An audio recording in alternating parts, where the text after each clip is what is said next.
Hello नमस्कार, this is Ankur Gupta, a premier real estate professional. और सबसे पहले मैं अपने सभी व्यूअर्स को नए साल की हार्दिक शुभकामनाएं देना चाहूँगा। और 2025 आपके जीवन में ढेर सारी खुशियां लेके आए, आपकी सारी ख्वाहिशें पूरी हों और ये साल आपके लिए खुशियों से भरा रहे, और यही मेरी मनोकामना है। और आप वीडियो का टाइटल देख के समझ गए होंगे कि आज हमारे वीडियो का टॉपिक है कि 2025 में कैसा रहेगा यमुना का मार्केट या ग्रेटर नोएडा का मार्केट भी साथ साथ, क्योंकि यमुना और ग्रेटर नोएडा के मार्केट आपस में बहुत ज़्यादा कनेक्टेड हैं और ग्रेटर नोएडा का ही पार्ट है यमुना एक्सप्रेसवे, एक तरीके से आप कह सकते हैं। देखिए कैसा रहेगा ये साल, इसी भी ये पर्टिकुलर वीडियो लेके आया हूँ। और सबसे पहले आप लोगों से एक रिक्वेस्ट करूंगा कि चैनल को अभी तक सब्सक्राइब ना किया हो तो सब्सक्राइब करिए। बहुत कोशिश करता हूं कि आपको जेन्युइन वीडियोस दूं, रियलिटी बता सकूं प्रॉपर्टी मार्केट की। तो चलिए वीडियो को स्टार्ट करते हैं।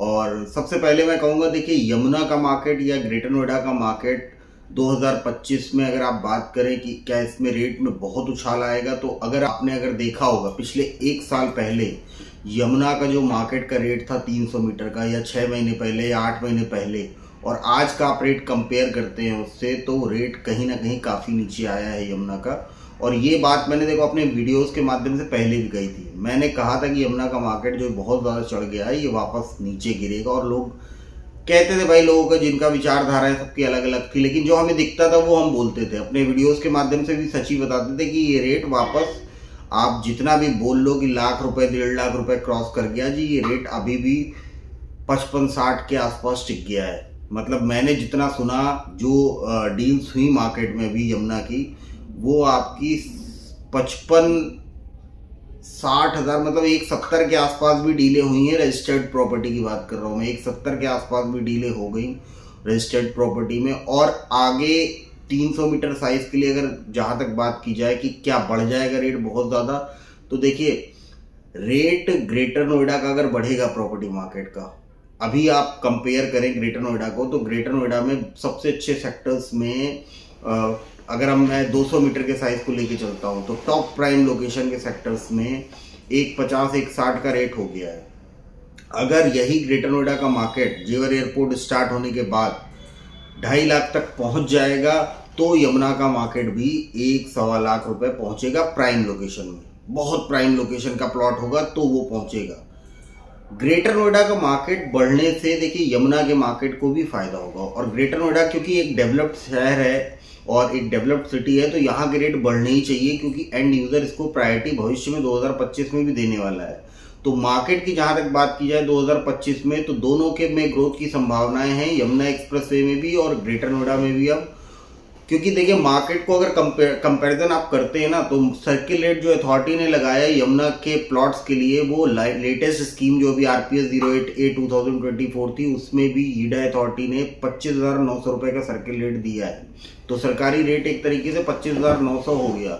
जबकि अगर आप ग्रेटर नोएडा में कंपैरिजन करते हैं, तो ग्रेटर नोएडा में लगभग आज की डेट में सर्किल रेट 50,000 के आसपास पहुंच गया है। तो गवर्नमेंट के हिसाब से भी डबल का डिफरेंस है ग्रेटर नोएडा और यमुना एक्सप्रेसवे में। तो मार्केट रेट में भी डबल का डिफरेंस ही होगा। तभी मैं कह रहा हूं कि अगर ग्रेटर नोएडा का रेट 2.5 लाख के आसपास पहुंच गया, जो कि मैं उम्मीद कर रहा हूं कि at the end of November 2025 तक 2-2.25 लाख से 2.5 लाख तक का रेट होना चाहिए ग्रेटर नोएडा प्रॉपर्टी मार्केट का। और यमुना भी फिर अगर इस तरीके से मार्केट चला, क्योंकि जेवर एयरपोर्ट एक बहुत बड़ा गेम चेंजर होने जा रहा है। जेवर एयरपोर्ट आप सब लोगों को जैसा मालूम हो कि एशिया का सबसे बड़ा एयरपोर्ट बनने जा रहा है। और उसके बाद रेसिडेंशियल प्रॉपर्टी में ग्रेटर नोएडा में बहुत तेजी से उछाल आएगा, और यमुना में भी उसके साथ पैरेलली उछाल आएगा। अब देखिए ग्राउंड पे डेवलपमेंट होगा और यमुना अथॉरिटी के प्रॉपर्टी को उसका फायदा मिलेगा, लेकिन क्योंकि यमुना में लैंड एरिया ज्यादा है, सप्लाई रेगुलर अथॉरिटी की तरफ से जारी रहेगी प्लॉट्स की स्कीम्स के माध्यम से, इसलिए ऐसा नहीं हो सकता कि सडनली आप ये उम्मीद कर लो कि यमुना का रेट बहुत ज्यादा बढ़ जाएगा या ग्रेटर नोएडा के बराबर हो जाएगा या ग्रेटर नोएडा को क्रॉस कर जाएगा। जो लोग ये बातें करते थे ना, वो बातें मुझे कहीं ना कहीं पहले भी जब लोग इस तरीके की बातें बोलते थे कि जी ये तो ग्रेटर नोएडा को भी पीछे कर देगा, ये ऐसा है वैसा है, एयरपोर्ट के जी पास है ये, तो देखिए बहुत ज्यादा ग्रेटर नोएडा से कंपैरिजन हो ही नहीं सकता यमुना एक्सप्रेसवे का, क्योंकि यमुना एक्सप्रेसवे में डेवलपमेंट अभी ग्रेटर नोएडा के कंपैरिजन में 10% का भी नहीं है। जितना ग्रेटर नोएडा में डेवलपमेंट है उसका 10% भी ग्राउंड पे यमुना में भी डेवलपमेंट नहीं है। तो जैसे जैसे डेवलपमेंट आएगा वैसे वैसे रेट बढ़ेगा। ग्राउंड पे जब चीजें लोगों को वास्तव में दिखेंगी कि एयरपोर्ट के अलावा भी ये सारी चीजें हो रही हैं यमुना एक्सप्रेसवे में, तब वो मार्केट के रेट को बढ़ाएगा। अगर वहां पे ग्राउंड पे डेवलपमेंट नहीं हुआ तो आप ये भी भूल जाइए कि 1-1.25 लाख रुपए जो मैं रेट बोल रहा हूँ, ग्रेटर नोएडा फिर भी बढ़ता रहेगा।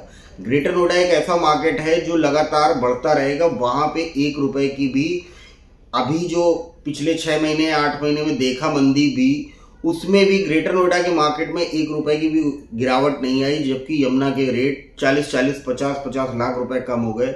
जो प्रॉपर्टी प्राइम लोकेशन की 45 मीटर रोड पे रजिस्टर्ड प्रॉपर्टी सेक्टर 18 में लोग बड़ी बड़ी बातें, बहुत बड़ी बड़ी डिमांड करते थे, आज की डेट में उसके रेट कम से कम 50 लाख रुपए कम हो गए।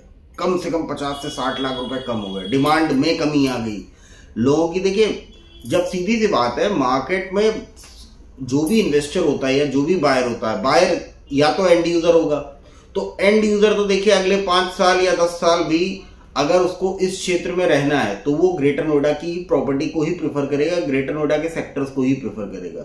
इन्वेस्टर जो पैसा लगाता है या भविष्य के लिए जिसको आदमी को नॉर्मल लोगों को पैसा लगाना है, वो भी ये देखते हैं कि रेट यार हमें थोड़ा सा जेन्युइन मिले। जब उन्हें ये लगता है कि रेट उथल पुथल वाली मार्केट है यमुना की, ऊपर नीचे जा रहा है और लगातार सप्लाई आ रही है स्कीम्स की, तो हम स्कीम में क्यों ना लगाएं। इसीलिए देखिए, आप पिछली 2 स्कीमों में यमुना के लाखों लाख एप्लीकेशन आई हैं और अभी भी प्लानिंग जिस तरीके की है यमुना अथॉरिटी की कि वो भविष्य में बहुत सारी स्कीम्स ला सकता है और उसके पास जो रिजर्व में प्लॉट्स हैं वो भी हजारों की संख्या में प्लॉट्स हैं उसके पास। तो जब यमुना क्षेत्र में सप्लाई लगातार बढ़ती रहेगी तो सिंपल सी बात है कि रेट उस तरीके से नहीं बढ़ पाएंगे। लेकिन हाँ, ग्राउंड पे अगर डेवलपमेंट हुआ, एक जेवर एयरपोर्ट सिर्फ स्टार्ट होने की वजह से आप अगर ये सोच रहे हैं कि यमुना में अचानक जंप आ जाएगा प्रॉपर्टी की रेट्स में, ऐसा कुछ भी नहीं होने वाला, क्योंकि सप्लाई लगातार जारी रहेगी। जैसा मैंने कहा कि यमुना अथॉरिटी की तरफ से स्कीम्स के माध्यम से प्लॉट्स की सप्लाई जारी रहेगी। इन्वेस्टर को भी अगर पैसा लगाना है तो उसको अगर कहीं सही रेट पे डील मिलती है तो ही वो निवेश करता है, वहां पे पैसा लगाता है। तो अब क्या होगा अगले 5-6 महीनों में? आप मुझसे कई लोगों ने पूछा कि अगले 5-6 महीनों में कैसा रह सकता है यमुना का मार्केट। तो देखिए, मेरी प्रेडिक्शन इस साल के लिए ये है कि ग्राउंड पे अगर डेवलपमेंट और ज्यादा हुआ यमुना में तो उसके रेट बढ़ सकते हैं। हाँ, लेकिन अगर ग्राउंड पे उतनी चीजें नहीं हुई, सिर्फ एयरपोर्ट के दम पे अगर सोच रहे हैं कोई कि बहुत ज्यादा बढ़ जाएगा, तो यमुना का मार्केट सिर्फ एयरपोर्ट के दम पे अब खिंचने वाला बहुत ज्यादा है नहीं। हाँ, ग्रेटर नोएडा के रेट्स बढ़ते चले जा रहे हैं और लगातार बढ़ेंगे। देखिए, क्योंकि डेवलपमेंट के हिसाब से ग्रेटर नोएडा से बहुत बेहतर सिटी है। अगर आप ग्रेटर नोएडा ईस्ट का कंपैरिजन करते हैं, ग्रेटर नोएडा ईस्ट जो परी चौक के आसपास के नियर बाई एरियाज है ना, या नियर बाई जो सेक्टर्स हैं, उसी में सबसे ज्यादा मुझे जो दिख रहा है ग्रोथ की संभावना उसी क्षेत्र में है। परी चौक के नियर बाई सेक्टर्स जैसे हो गए अल्फा, बीटा, गामा, डेल्टा, स्वर्ण नगरी, या ग्रेटर नोएडा के और भी सेक्टर्स हैं अच्छे जैसे 37 हो गया, सेक्टर 36 हो गया, बहुत अच्छे काफी सेक्टर्स हैं, अलग अलग सेक्टर, ओमिक्रॉन हो गया, ये सब इन्वेस्टमेंट के हिसाब से ठीक है। नए सेक्टर्स म्यूजियम की तरफ भी आप इन्वेस्ट कर सकते हो, थोड़ा सा रेट आपको कंपैरिजन में कम मिलेगा बाकी जगह से ग्रेटर नोएडा के वहां पे। हमारे वीडियो बनाने का ऑब्जेक्टिव सिर्फ इतना होता है कि हम अपने वीडियोस के माध्यम से लोगों को अवेयर करा सके कि भाई किस तरीके की प्रॉपर्टी में इन्वेस्ट करना है और आपको कहाँ इन्वेस्टमेंट करना है, किस रेट तक आप इन्वेस्टमेंट कर सकते हो। प्रॉपर्टी की कोई एडवाइस आपको चाहिए या आपको कुछ प्रॉपर्टी खरीदनी है या आपको बेचनी है प्रॉपर्टी, तो मेरा नंबर साइड में हमेशा दिया होता है और आप मुझसे बात कर सकते हैं प्रॉपर्टी एडवाइस के लिए। हम आपको बेस्ट तरीके से सर्व करने की कोशिश करेंगे एज पर आवर एक्सपीरियंस, और हमारी एक्सपर्टीज जैसी हैं हम उस हिसाब से आपको बेस्ट डील भी सजेस्ट करेंगे। और बाकी देखिए, ग्रेटर नोएडा या यमुना एक्सप्रेसवे में आपको कोई भी क्वेरी है तो आप मुझसे बात कर सकते हैं। और अगर हमारे वीडियोस आपको पसंद आते हैं तो please subscribe my YouTube channel और हमारे वीडियोस को लाइक और शेयर भी कर सकते हैं। आप हमें चाहें तो फेसबुक और इंस्टाग्राम पे भी फॉलो कर सकते हैं। बाकी thank you, have a good day, जय हिंद, जय भारत।